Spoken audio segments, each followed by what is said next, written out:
আসসালামু আলাইকুম সুপ্রিয় শিক্ষার্থী, আপনাদের বহুল প্রতীক্ষিত সংবিধানের সংশোধনী ক্লাসে সবাইকে স্বাগত। আজকে আমরা সংবিধানের সংশোধনী আলোচনা করব। এর পাশাপাশি যেসব ফ্যাক্টগুলো এই সম্পর্কিত বিষয়ে জানতে হবে আমরা সেগুলো নিয়েও টুকটাক আলোচনা করব। সংশোধনের ভিত্তিতে সংবিধান আছে দুই প্রকারের, একটা হচ্ছে দুষ্পরিবর্তনীয়, একটা হচ্ছে সুপরিবর্তনীয়। সুপরিবর্তনীয়গুলো এমনিতে হয়ে যাবে, কিন্তু দুষ্পরিবর্তনীয়গুলো হতে গেলে যে সংসদ থেকে ওই সংশোধনী বিলটি পাস হবে সেই সংসদ থেকে 2/3 মেজরিটি পেতে হবে। অর্থাৎ যদি 300টা আসন থাকে, এই 300টা আসনের লোক এই সংবিধানের সংশোধনী নিয়ে ভোট করবে এবং ভোট করে সেখান থেকে মিনিমাম 200 লোক এই সংশোধনীর পক্ষে কথা বলতে হবে, আর এটাকে বলা হচ্ছে 2/3 মেজরিটি। আর এভাবেই বাংলাদেশ সংবিধান একটি দুষ্পরিবর্তনীয় সংবিধান, অর্থাৎ বাংলাদেশ সংবিধান পাল্টাতে হলে বা কোনো কিছু সংশোধন করতে গেলে 2/3 মেজরিটি লাগবে। তো বাংলাদেশ সংবিধান দুষ্পরিবর্তনীয় হলেও সংশোধনীর দিকে কিন্তু বাংলাদেশ বেশ এগিয়ে। এই পর্যন্ত বাংলাদেশ সংবিধান 17 বার সংশোধিত হয়েছে। এখানে আমি 17 বার আপনাদের সহজ করে দেওয়ার জন্য আমি কোন শাসকের সময় সংবিধান কতবার পরিবর্তিত হয়েছে সেটা আমি লিখে রেখেছি। মোট হলো 17 বার। বঙ্গবন্ধুর সময় হয়েছে 4 বার, অর্থাৎ স্বাধীনতার পর থেকে 75 পর্যন্ত। এরপরে জিয়াউর রহমানের সময় হয়েছে 2 বার, এরশাদের সময় হয়েছে 4 বার, খালেদা জিয়ার সময় হয়েছে 4 বার এবং শেখ হাসিনার সময় হয়েছে 3 বার। ওনারা বিক্ষিপ্তভাবে অনেকেই আগে পরে ছিলেন, কিন্তু ওনাদের টোটাল সংখ্যাটাই এরকম। তো আমরা যদি প্রথমেই এই ব্যাপারটা একটু ভালো করে মাথায় নেই যে কার সময় কয়বার হয়েছে, তখন আমরা একটু ফ্যাক্ট বুঝতে পারবো যে কোন কাজটা কার দ্বারা হওয়ার কথা। ঠিক আছে, যেমন রাষ্ট্রধর্ম ইসলাম, এই বিষয়টা আসলেই কেমন জানি জিয়াউর রহমান বা এরশাদের কথা মনে পড়ে। তাহলে আমরা এই ক্ষেত্রে শেখ মুজিব, শেখ হাসিনা এবং খালেদা জিয়া 3 জনকে বাদ দিয়ে বাকি 2 জনের মধ্যে আমরা 10-20 খেলতে পারি। যদি আমরা একটু ডিবে যাওয়ার চেষ্টা করি তাহলে আমরা বুঝে নিব কিভাবে এই রাষ্ট্রধর্ম দিয়ে এরশাদ ক্ষমতায় টিকেছিল, অর্থাৎ রাষ্ট্রধর্ম এনেছিলেন এই এরশাদ। তো আমরা এই ফ্যাক্ট বুঝে বুঝে আগাইতে পারবো ইনশাল্লাহ। তো চলেন আমরা আমাদের যে 17টা সংশোধনী আছে, এই 17টা সংশোধনী আমি এখানে বাম পাশে ক্রম লিখেছি এবং ডান পাশে তথ্যগুলো লিখেছি। ক্রমের মধ্যে দেখেন, প্রথম সংশোধনীতে আছে যুদ্ধাপরাধী সহ অন্যান্য গণ অপরাধীদের বিচারের বিধান নিশ্চিত করা। 2 নম্বরে আছে অভ্যন্তরীণ ও বহিরাক্রমণ গোলযোগে দেশের নিরাপত্তা ও অর্থনীতি বিপন্ন হয়ে গেলে সে অবস্থায় জরুরি অবস্থা ঘোষণার বিধান করা। এই ক্ষমতাটা দেওয়া হবে রাষ্ট্রপতিকে। এরপরে 3 নম্বরে আছে চুক্তি অনুযায়ী বেরুবাড়িকে ভারতের কাছে হস্তান্তর। 4 নম্বরে দেওয়া আছে সংসদীয় শাসন পদ্ধতির পরিবর্তে রাষ্ট্রপতি পদ্ধতির শাসন চালু এবং বহুদলীয় রাজনীতির পরিবর্তে একদলীয় রাজনীতি চালু, যাকে আমরা বাকশাল বলি। পাশে এখানে তারিখগুলো দেওয়া আছে এবং কোন লোক সেটা উত্থাপন করেছেন বা সে সময় আইনমন্ত্রী কে ছিলেন সেটা নিয়ে প্রশ্ন আসতে পারে, আসলে এখনও খুব একটা চোখে পড়েনি। সুতরাং আপনাদেরকে এই সময়টা একেবারে গ্র্যাজুয়ালি যে জানতে হবে এমন না। তারপরেও কেউ যদি এই পড়াটা পড়ে ফেলেন, ওটা নিয়ে যদি আপনাদের মনে হয় যে আপনারা পারছেন বা পারবেন, then you can go for it. But আমি বলবো, আমি নোটস আকারে দিচ্ছি বলেই তথ্য দিয়ে দিচ্ছি, না পড়তে পারলে আপনাদের ক্ষতি নাই। এই 4টা সংশোধনী যেগুলো বঙ্গবন্ধুর সময় হয়েছিল, সবগুলো সংশোধনীর উত্থাপক ছিল হচ্ছে মনোরঞ্জন ধর। আর এগুলো এক একটা সময়। এখান থেকে বোল্ডলি যেটা জানবেন সেটা হচ্ছে এই 25 জানুয়ারি 1975 সালের যেই সংশোধনীটা আছে এটার পরেই বাংলাদেশের রাজনীতিতে একটা গতি পরিবর্তন হয়ে যায় এবং যার বদৌলতে বঙ্গবন্ধুকেও মৃত্যুবরণ করতে হয়, শহীদ হতে হয়। আমরা গ্র্যাজুয়ালি জানবো। তো এই যে এখানে 4টা পেয়ে গেলাম, এগুলো বঙ্গবন্ধুর সময়। তো আমি আপনাদেরকে কিছুটা সহজ করে দিব কীভাবে কমন সেন্স দিয়ে এগুলো পড়তে পারেন। আচ্ছা দেখেন, আমরা স্বাধীন হয়ে গেলাম। স্বাধীন হয়ে যাওয়ার পরে প্রথমেই আমাদের কী নিয়ে চিন্তা করা উচিত ওদেরকে নিয়ে যারা স্বাধীনতার সময় যুদ্ধাপরাধে বিভিন্ন ইস্যুতে জড়িত ছিল। তাহলে ওই ধরনের লোকগুলোকে ধরে এনে আগে ওদেরকে শেষ করে দেওয়া উচিত বা ওই বিষয়টা মীমাংসা করা উচিত। তাহলে আমরা প্রথমে দেখতে পাচ্ছি ঘরে যে শত্রুগুলো ছিল সেই শত্রুগুলোকে প্রথমে কী করা হবে, মেরে ফেলা হবে বা ছাঁটাই করে দেওয়া হবে। ঘরের শত্রু আমরা বিতরণ করে ফেললাম, আমাদের দেশ থেকে আমাদের ঘরের শত্রুরা চলে গেল। কিন্তু এরপরে যদি বাইরের কোনো দেশ এসে আক্রমণ করে বসে থাকে, কিংবা আমাদের যদি দেশের মধ্যে এমন একটা ঝামেলা তৈরি হয়, তাহলে তো আমরা ঘর বানাইও আর লাভ নাই। অর্থাৎ ঘরের শত্রুকে বের করে দিয়েও তো লাভ নাই, ঘরে তো থাকা যাচ্ছে না। এই জন্য ঘরের ব্যালেন্স রক্ষা করার জন্য আমাদেরকে রাষ্ট্রপতিকে একটা পাওয়ার দিতে হবে। সেটা হচ্ছে যে কোনো ধরনের ঝামেলাপূর্ণ সময়ে, যেটা রাষ্ট্রের একেবারে ক্রান্তিকালীন সময়ে রাষ্ট্রপতি 144 জারি করার একটা ক্ষমতা পাবেন, সেটা দেওয়া হচ্ছে 2 নম্বর সংশোধনীর মাধ্যমে। তাহলে প্রথমটাতে আমরা আগাছাগুলো যেগুলো ছিল সেগুলোকে দমন করে ফেললাম, এরপরে আমরা ঘরটাকে একটু ব্যালেন্স করার চেষ্টা করছি, অর্থাৎ রাষ্ট্রপতিকে 144 এর ক্ষমতা দিচ্ছি। এরপরে আসছে সেই মাহেন্দ্রক্ষণ, সেটা হচ্ছে তৃতীয় সংশোধনীতে বলা আছে চুক্তি অনুযায়ী বেরুবাড়িকে ভারতের কাছে হস্তান্তর করে দেওয়া। এখানে একটা চুক্তির কথা আছে, সেটা হচ্ছে 16ই মে 1974 সালে স্থল সীমান্ত চুক্তি হয়। 16ই মে 1974 সালে স্থল সীমান্ত চুক্তি হয়। এই স্থল সীমান্ত চুক্তিকে বলা হয় মুজিব ইন্দিরা চুক্তি। এই মুজিব ইন্দিরা চুক্তির বদৌলতে আমরা ভারতকে বেরুবাড়ি দিয়ে দেই। এটা আমরা ভারতকে 1974 সালে দিয়ে দিই, অর্থাৎ যেই বছর চুক্তি হয় সেই বছর আমরা দিয়ে দিই। ইনফ্যাক্ট ভারতকে দেওয়ার জন্যই আমাদের এই সংশোধনীটা আনা হয় চুক্তির বদৌলতে। ভারত থেকে আমাদের 3 বিঘা করিডোর পাওয়ার কথা ছিল, এটা হচ্ছে আমাদের লালমনিরহাট জেলায়। এই 3 বিঘা করিডোর ভারত আমাদেরকে প্রথমে দিতে পারেনি।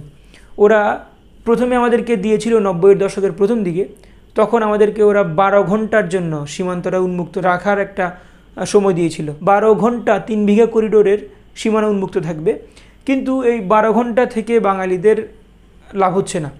এই জন্য 2011 সালে আওয়ামী লীগ সরকার আবার ক্ষমতা আসার পরে এই চুক্তিটা কিছুটা নবায়ন করা হয়, যার বদৌলতে 12 ঘন্টার সময়টা বেড়ে 24 ঘন্টা হয়। আর এটা এখন পর্যন্ত 24 ঘন্টাতেই আছে। আর এই চুক্তিটার আরেকটা এনহ্যান্সড বিষয়, সেটা হচ্ছে 2015 সালে এই চুক্তিটাকে বাস্তবায়ন করতে গিয়ে ছিটমহল সমস্যাটা সমাধান হয়। তাহলে ছিটমহল সমস্যার সমাধান হচ্ছে 2015 সালের 1 আগস্ট। এই ছিটমহল সমস্যার সমাধানের মাধ্যমে বাংলাদেশ ভারতের যেই 111টা ছিটমহল ছিল সেগুলো আমরা মালিকানা পেয়ে যাই, আর আমাদের যে 51টা ছিটমহল ছিল সেগুলো ভারত মালিকানা পেয়ে যায়। তাহলে এই চুক্তিটার অনেকগুলো ব্যাকগ্রাউন্ড আছে বা অনেকগুলো অ্যাপ্লাইড বিষয় আছে, সেটা আপনারা ভালো করে জেনে নেবেন। আর 4র্থ নম্বর সংশোধনী, যেটাকে আমরা অনেকভাবে ফিল্টারিং করি, যারা আওয়ামী সেন্ট্রিক তারা আওয়ামী লীগের মতো ব্যাখ্যা করি, যারা বিএনপি সেন্ট্রিক তারা বিএনপির মতো করে ব্যাখ্যা করি। আমি এত আপনাদের ওই ব্যাখ্যায় যাব না, জাস্ট ফ্যাক্ট যেটা আছে সেটা বলে দিব। আপনারা যদি কখনো রিটেন বা ভাইবার জন্য যান তাহলে একটু বিস্তারিত জানতে হবে আপনাদেরকে, তখন আপনারা জেনে নেবেন, ঠিক আছে। আর প্রত্যেকের যে সেন্ট্রিক চিন্তাভাবনা সেখান থেকে চিন্তাভাবনা করবেন। সো আপনারা আপনাদের কাছে যে বইগুলো আছে, তথ্যগুলো আছে, সেগুলো দিয়ে আপনাদের মতামতটাকে আপনারা প্রতিষ্ঠা করবেন, বা ভেজাল থাকলে ভেজাল থেকে বের হবেন নিজেরাই, ঠিক আছে। তো সংসদীয় শাসন পদ্ধতির পরিবর্তে রাষ্ট্রপতি পদ্ধতির শাসন চালু হয়।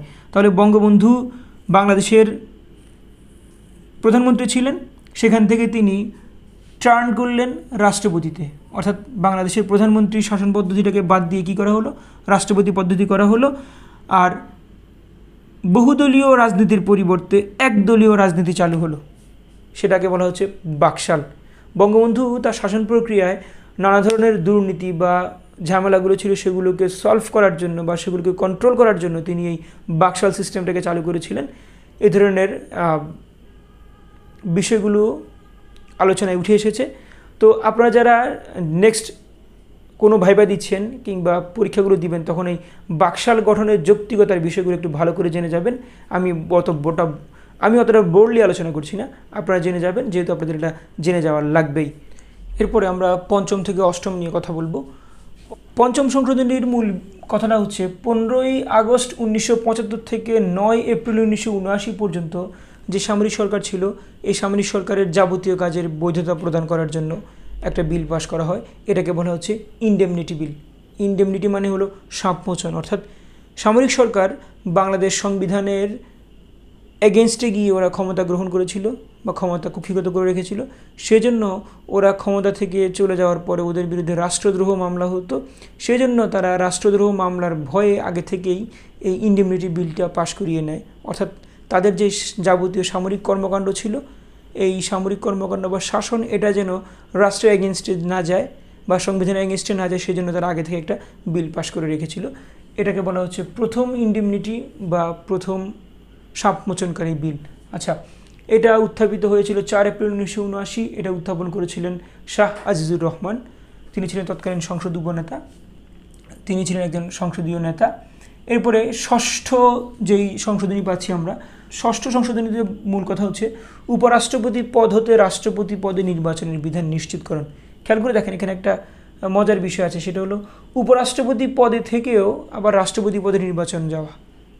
এমন তো হওয়ার কথা না। এখন আপনাদেরকে আমি একটা বিষয় বুঝাবো, এটা কেন হয় না। এটা না হওয়ার পিছনে রিজন হচ্ছে বাংলাদেশ সংবিধানের যেসব পোস্টগুলো আছে, এই পোস্টগুলোতে একজন শাসক বা প্রশাসক বা একজন এমপি যদি বেতন পান, তাহলে এই পদটাকে বলা হয় লাভজনক পদ। আর যেগুলো স্বেচ্ছাসেবী সেগুলোকে বলা হয় অলাভজনক পদ। তো লাভজনক পদে থেকে একজন প্রার্থী কিন্তু আরেকটা পদে নির্বাচনে কম্পিট করতে পারবেন না। কিন্তু তখনকার সময়ে এই সরকার তাদের সুবিধার জন্য একজনকে এক পোস্ট থেকে আরেকটা পোস্ট নির্বাচনে অংশ নেওয়ার জন্য একটা অ্যামেন্ডমেন্ট করিয়ে নেয়। তখনকার সময়ে বিএনপি ক্ষমতা ছিল, ওরা উপরাষ্ট্রপতিকে রাষ্ট্রপতি পদে নির্বাচনে নেওয়ার জন্য নিলে ওদের সুবিধা হবে, সেজন্য ওরা এই অ্যামেন্ডমেন্টটা করেছিল। তো আমাদেরকে এখন এই বিষয়টা একটু বোল্ডলি জানতে হবে, সেটা হচ্ছে লাভজনক পদ কী আর অলাভজনক পদ কী। তাহলে যেসব পদগুলোতে থেকে আমরা বেতন পাবো সেগুলো লাভজনক পদ, যেগুলোতে থেকে আমরা বেতন পাবো না সেগুলো হচ্ছে অলাভজনক পদ। তাহলে লাভজনক পদে থেকেও আরেকটা পদে নির্বাচনের বিধান করেছিল তখনকার সময়ে এই সরকার, ঠিক আছে। এরপরে 7ম সংশোধনীতে বলা আছে 24 মার্চ 1982 থেকে 9 নভেম্বর 1986 সামরিক সরকারের যাবতীয় কাজের বৈধতা দান। ওই সময় ক্ষমতা ছিল হচ্ছে এরশাদ, আর এই সময় ক্ষমতা ছিল হচ্ছে জিয়াউর রহমান। জিয়াউর রহমানের মারা যাওয়ার পরে এরশাদ ক্ষমতায় এসেছিলেন। এরশাদও সেম ওয়েতে সামরিক শাসক হিসেবে ক্ষমতায় এসেছেন, সেজন্য তিনিও ক্ষমতা থেকে তার যাবতীয় কর্মকাণ্ডের একটা বৈধতা প্রদান করেন, সেটাকে বলা হচ্ছে ইনডেমনিটি বিল। তাহলে আমরা ইনডেমনিটি বিল এখন অবধি দুটো পাচ্ছি, একটা করেছিলেন জিয়াউর রহমান, একটা করেছেন এরশাদ। তো এটা উত্থাপিত হয়েছিল 10 নভেম্বর 1986 সালে, আর এটা উত্থাপন করেন KM নুরুল ইসলাম। এরপরে 8ম সংশোধনীতে আছে রাষ্ট্রধর্ম হিসেবে ইসলামকে স্বীকৃতি প্রদান। এরপরে ঢাকার বাইরে 6টি জেলায় হাইকোর্টের বেঞ্চ স্থাপন। এরপরে ডাক্কা বানানকে ঢাকা করা হয়, অর্থাৎ আমাদের আগে বাংলাদেশের ঢাকা জায়গাটির নাম ছিল ডাক্কা, সেখান থেকে করা হয়েছে ঢাকা, এবং বাঙালি এই শব্দটাকে চেঞ্জ করে করা হয়েছে বাংলা। তাহলে বাঙালি থেকে বাংলা এবং ডাক্কা থেকে ঢাকা এই শব্দগুলো পরিবর্তন হয়েছে 1988 সালে। আর এই বিষয়টা নিয়ে একটু কথা বলি আপনাদের সাথে, ঠিক আছে। এই 8ম সংশোধনীর মাধ্যমে রাষ্ট্রধর্ম ইসলাম করা হয়, সেটা হচ্ছে কত সালে? 88 সালে। তাহলে আমরা এখানে 8ম থেকে 8 নিচ্ছি, 88 থেকে 8 নিচ্ছি। তাহলে আমাদের যদি প্রশ্ন আসে রাষ্ট্রধর্ম কোন সালে অ্যাডজাস্ট করা হয়, সেটা হচ্ছে 1988 সালে। রাষ্ট্রধর্ম 8 নম্বরে আছে, 88 সালে আমরা সহজেই পেরে গেলাম। এই রাষ্ট্রধর্মের পাশাপাশি আমাদেরকে একটা বিষয় জানতে হবে, সেটা হচ্ছে আমাদের এই ঢাক্কা বানান থেকে ঢাকা করা হয় এবং বেঙ্গালি থেকে করা হয় কি বাংলা। এর পাশাপাশি একটা বিষয় বলে রাখি, এ সময় কিন্তু ক্ষমতা ছিল এরশাদ। এরশাদের সময় 1988 সালে বাংলাদেশের সেনাবাহিনীরা প্রথম জাতিসংঘের মিশনে অংশ নেয়, ইউনিমগ মিশনে। তাহলে 1988 সালে আমাদেরকে দু একটা কথা এক্সট্রা করে জানতে পারবো যে 1988 সালে আমরা ইউনিমগ মিশনে আমাদের বাঙালি সৈন্যরা প্রথম অংশ নেয়, এবং সেই বছরই আমাদের রাষ্ট্রধর্ম ইসলাম হয় এবং ডাক্কা থেকে ঢাকা বানান হয়। এর পাশাপাশি বাঙালি বানান থেকে বাংলা বানানে আমরা শুরু করি। এরপরে আমরা 9ম সংশোধনীতে দেখতে পাচ্ছি একই সাথে রাষ্ট্রপতি উপরাষ্ট্রপতি নির্বাচনের বিধান করা, রাষ্ট্রপতি পদে কোনো ব্যক্তি পরপর 2 মেয়াদে সীমাবদ্ধ করা। যদিও আমাদের এখন উপরাষ্ট্রপতি বলে কিছু নাই এবং আমাদের রাষ্ট্রপতি নির্বাচনও নাই, আমাদের নির্বাচনও নর্মালি 300 সংসদীয় আসনের নির্বাচন, সেখান থেকে বিজয়ী দলের থেকে তাদের সাংসদদের মনোনয়নে একজন হবেন প্রধানমন্ত্রী, একজন হবেন রাষ্ট্রপতি। নিয়মটা এই ধরনেরই। তাহলে একই সাথে রাষ্ট্রপতি উপরাষ্ট্রপতি নির্বাচনের বিধান করা হয় এবং রাষ্ট্রপতি পদে কোনো ব্যক্তি 2 মেয়াদে আসতে পারবে, অর্থাৎ কেউ একজন রাষ্ট্রপতি হয়েছে তিনি পরপর 2 মেয়াদে আসতে পারবেন, টানা 3 বার পারবেন না। কিন্তু প্রধানমন্ত্রী যতবার চাইবেন ততবারই পারবেন, এটা নিয়ে কোনো সমস্যা নেই। আর এই সংশোধনী বিলটি উত্থাপিত হয় 6 জুলাই 1989 সালে, সেটি উত্থাপন করেন মওদুদ আহমদ। এরপরে 10ম সংশোধনী বিলে আমরা দেখতে পাচ্ছি সংসদে মহিলাদের সংরক্ষিত আসন আগে ছিল 30টি, যদিও এখন বেড়ে 50টি হয়েছে। এই সংসদে মহিলাদের সংরক্ষিত 30টি আসন 10 বছরের জন্য সংরক্ষিত করা হয়। এটার উত্থাপন সময় হচ্ছে 10 জানুয়ারি 1990, সেটা উত্থাপন করেছিলেন হাবিবুল ইসলাম। এরপরে 11তম সংশোধনীতে আমরা দেখতে পাচ্ছি অস্থায়ী রাষ্ট্রপতি বিচারপতি শাহাবুদ্দিনের শপথে ফিরে যাওয়ার বিধান।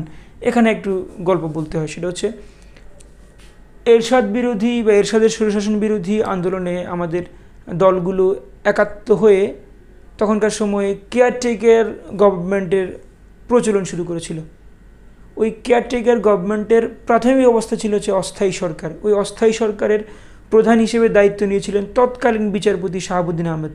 তো তিনি বিচারপতি থেকে আরেকটা লাভজনক পোস্টে চলে আসছিলেন, এজন্য পরবর্তীতে তাকে সেখান থেকে তার শপথে ফেরত যাওয়ার জন্য সংশোধনী বিল করতে হয়। সেজন্য এই বিষয়টা একটু গুরুত্বপূর্ণ। 11তম সংশোধনী বিলে অস্থায়ী রাষ্ট্রপতি বিচারপতি শাহাবুদ্দিন শপথে ফিরে যান, আর সেটা উত্থাপিত হয়েছিল 2 জুলাই 1991 সালে, উত্থাপন করেন মির্জা গোলাম হাফিজ। এরপরে 12তম সংশোধনী, এটা একটা সেন্সিটিভ একটা সংশোধনী আমাদের। এই 12কে যদি আমরা দ্বাদশ বলি তাহলে আমাদের জন্য মনে একটু সহজ হয়। আমি এখানে দ্বাদশ শব্দটা লিখে রাখি। এই দ্বাদশ সংশোধনীটা 4র্থ সংশোধনীর বিপরীত। ঠান্ডা মাথায় ধরতে হবে আপনাদেরকে, দ্বাদশ সংশোধনীটা 4র্থ সংশোধনীর বিপরীত। আর তখনকার সময়ে 4র্থ সংশোধনী করেছিলেন বঙ্গবন্ধু শেখ মুজিবুর রহমান, আর বঙ্গবন্ধুর বিপরীত কাজটা করবেন বিএনপিরই কেউ। 1991 সালে বিএনপি আর কী হবে, খালেদা জিয়া নিজেই। ঠিক আছে, এই খালেদা জিয়া এই বিলটা কিন্তু তিনি নিজে উত্থাপনও করেন। ঠিক আছে, এই সংসদীয় সরকার পুনর্প্রবর্তন করেন, অর্থাৎ বঙ্গবন্ধু যেটা 4র্থ সংশোধনীর মাধ্যমে বাদ দিয়েছিলেন, অর্থাৎ রাষ্ট্রপতিকে এনেছিলেন সংসদীয় সরকার ব্যবস্থার পরিবর্তে, সেই বিষয়টাতে আবার খালেদা জিয়া ফিরে যান 1991 সালে। অর্থাৎ এই দ্বাদশ সংশোধনীর মাধ্যমে সংসদীয় সরকার ব্যবস্থার পুনর্প্রবর্তন করা হয়। এর পাশাপাশি উপরাষ্ট্রপতি পদটিকে বিলুপ্ত করা হয়। আমরা জানি বাংলাদেশে বর্তমানে উপরাষ্ট্রপতি বলে কোনো পদ নাই বা কেউ নাই। ঠিক আছে, রাষ্ট্রপতি আছেন আমাদের শাহাবুদ্দিন ছুপ্পু, যেটা কয়েকদিন আগে হয়েছেন। তাহলে আমরা এটাকে সহজ করে মনে রাখতে পারি, যদি আমার সাথে যদি বলতে পারেন তাহলে আপনাদের জন্য সহজ হয়ে যায়। বলেন দ্বাদশ সংসদ। তাহলে ওই দ্বাদশের মধ্যে সংসদের শব্দটার মধ্যে একটা ফ্লেভার পাচ্ছেন আপনারা, ওই ফ্লেভারটাই মনে রাখার চেষ্টা করবেন যে সংসদীয় সরকার ব্যবস্থার পুনর্প্রবর্তন হয় কখন, দ্বাদশ সংশোধনীর মাধ্যমে। যদিও এটা নিয়ে পরীক্ষা প্রশ্ন হওয়ার সম্ভাবনা খুবই কম, কারণ সেন্সিটিভ জায়গায় এইদিকেই দেখা যাচ্ছে। ঠিক আছে, তাহলে আমরা এইটা বুঝতে পারলাম। আমরা এবার আরেকটা বেশ গুরুত্বপূর্ণ সংশোধনী সম্পর্কে জানবো, সেটা হলো ত্রয়োদশ বা 13তম সংশোধনী। এটি হচ্ছে নির্দলীয় নিরপেক্ষ তত্ত্বাবধায়ক সরকার গঠন। এরশাদ সরকারের স্বৈরশাসনের পতন ঘটানোর পরে বাংলাদেশে একটা নির্দলীয় তত্ত্বাবধায়ক সরকারের জন্য সব দলই চেয়েছিল। এই সরকারটাকে গঠন করার জন্য একটা সংশোধনী আনা হয়, সেটা হচ্ছে ত্রয়োদশতম সংশোধনী, নির্দলীয় তত্ত্বাবধায়ক সরকার। যদিও এই তত্ত্বাবধায়ক সরকার বর্তমানে নাই, তারপরে যদি প্রশ্ন আসে যে তত্ত্বাবধায়ক সরকারের বিধান আনা হয়েছিল কোন সংশোধনীর মাধ্যমে, তখন হবে ত্রয়োদশ। তো সহজ করে দেই, এখানে আমরা তত্ত্বাবধায়ক বলবো, আর এটাকে সহজ করে একটা সাউন্ডে মিলাই ফেলবো। আমরা যদি বলি ত্রয়োদশ তত্ত্বাবধায়ক, তাহলে মনে হয় সাউন্ডটা কাছাকাছি চলে আসে। আর একটু সহজ করতে পারি, সেটা হলো ত্রয়োতত্ত্বা, তাহলে ত্রয়োদশ তত্ত্বাবধায়ক, এভাবে আমরা মনে রাখতে পারি। তো তত্ত্বাবধায়কের আগে আরও 2টা সংশোধনী ছিল, এই কয়েকটা সংশোধনী খালেদা জিয়ার সময় হয়েছিল। তো আমরা একটা মজার কথা দিয়ে এগুলো মনে রাখতে পারি, সেটা হচ্ছে যে আমরা প্রায়ই খালেদা জিয়ার পড়ালেখার যোগ্যতা নিয়ে বিভিন্ন সময় একেবারে সরগরম একটা পরিবেশ দেখতে পাই। কোথাও দেখতে পাই ক্লাস 8 পাস করেছেন, কোথাও দেখতে পাই মেট্রিক পাস করেছেন, এভাবে নিয়ে অনেক বিষয় আছে। তো আমরা এখানে একটা কথা বলতে পারি, সেটা হচ্ছে খালেদা জিয়া এসএসসি পাস, অর্থাৎ তিনি এই বিলগুলো পাস করিয়েছেন তার সময়ে। এর মধ্যে প্রথমে আছে হচ্ছে যে বিচারপতি শাহাবুদ্দিনের তার শপথে ফেরত যাওয়ার জন্য যে বিধান করা হয় সেটা, অর্থাৎ 11তম সংশোধনীর মাধ্যমে তাকে শপথে ফেরত যাওয়ার বিধান করা হয়। তাহলে এটা হচ্ছে এস দিয়ে শাহাবুদ্দিনের শপথে ফেরত যাওয়ার বিধান। এরপরে আমরা 12 পাচ্ছি, 12 হচ্ছে এস দিয়ে বুঝে নিব সংসদীয়, ওই যে দ্বাদশ সংসদ পড়িয়েছিলাম, সংসদীয় সরকার ব্যবস্থার পুনর্প্রবর্তন।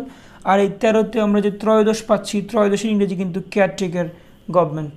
তাহলে এসএসসি মানে হচ্ছে শাহাবুদ্দিন, এরপর হচ্ছে সংসদীয় সরকার ব্যবস্থা, আর সিতে হচ্ছে কেয়ারটেকার গভর্নমেন্ট। তাহলে আমরা খালেদা জিয়া এসএসসি পাস, এটা মনে রাখলে আমরা 3টা সংশোধনীর কথা মনে রাখতে পারবো। এর পাশাপাশি 14দশ সংশোধনী আমরা দেখতে পাচ্ছি, এখানে বেশ কয়েকটা গুরুত্বপূর্ণ যে স্টেপ বা কাজ হয়েছে। তার মধ্যে আছে নারীদের সংরক্ষিত আসন 45টি, অর্থাৎ আমরা একটু আগে পড়েছিলাম নারীদের সংরক্ষিত আসন ছিল 30টি, এখন পড়ছি 45টি, তাহলে সেই সংখ্যাটা বাড়ানো হয়েছে। এরপরে রাষ্ট্রপতি ও প্রধানমন্ত্রীর ছবি সংরক্ষণ। আমরা যে বর্তমান সময়ে বিভিন্ন অফিস আদালতে রাষ্ট্রপতি প্রধানমন্ত্রীর ছবি দেখি, এই ছবিগুলো আনার বিধান করা হয়েছে 14দশ সংশোধনীর মাধ্যমে। এই ছবিগুলো আনার বিধান করা হয়েছে 14দশ সংশোধনীর মাধ্যমে। এরপরে অর্থবিল, এই অর্থবিলে কমা ব্যবহারের একটা বিধান করা হয়।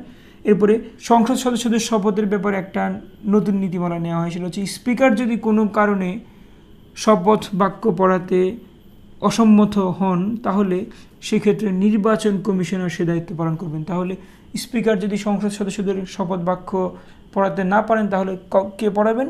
নির্বাচন কমিশনার পড়াবেন। সেই জন্য এটা 14দশ সংশোধনীর একটা অ্যামেন্ডমেন্ট ছিল। এরপরে সাংবিধানিক বিভিন্ন পদের বয়স বৃদ্ধি।